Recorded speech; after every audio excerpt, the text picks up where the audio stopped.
I've heard of wireless mechanical keyboards before, but a wireless mechanical speaker? Never. This is the Muzen Cybershell Bluetooth wireless speaker.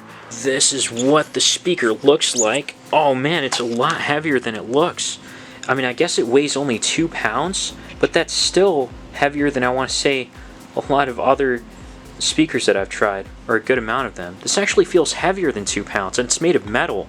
I mean, I can feel the coldness through my gloves too, but it does look really nice. Wow, interesting. Surprisingly, there's not that much in the box, mainly the charger, a 3.5mm to USB-C cable, as well as a start guide and the speaker itself, and then there's also a little warning label for the controls on top, or a specific control.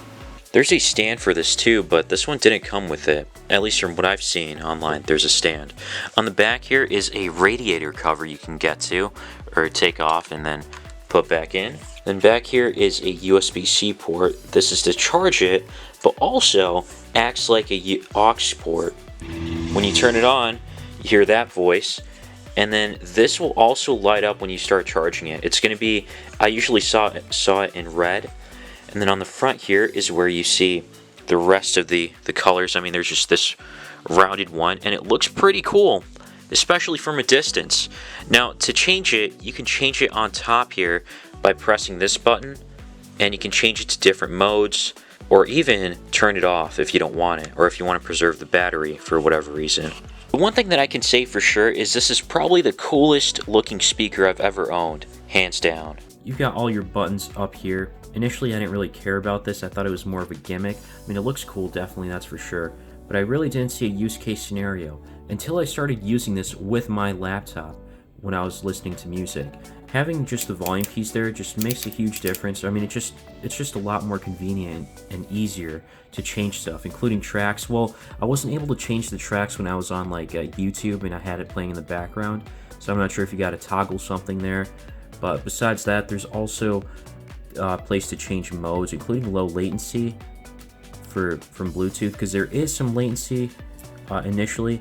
May not be enough when you're just watching videos or whatnot, but in case if you do notice it, there is low latency when you're playing games. If you're playing like, you know, really fast-paced games, I think you'd still notice the low latency, or the latency on there. And then there's also a few more options, TWS as well as aux to get to different parts. And then finally, there's one more area here where I'm not really sure I understand this one too well. So there's an EQ button on top here. And then there's this thing where you can switch it by about 35 degrees. That little warning label we got for it. So this only changes to 3 different modes. It's like rock mode, rap mode, and then normal mode. And this one doesn't do anything until you hold on to this. Then you can kind of just like change it back and forth. Since there's only 3 different equalizers, there's really no point of having this in my opinion, because if you have 3 different equalizers, it doesn't make that much of a difference. It's easier to just change it on top and just click it 2 or 3 times. No big deal. But I'm not sure if this is maybe a defect on my end, but I'll have to confirm with the company. And finally, you do have the power button here, as well as the play pause button. This alone right here makes it a lot more convenient to use this. And the most important thing is sound. And in terms of sound, I haven't really noticed too many issues with this.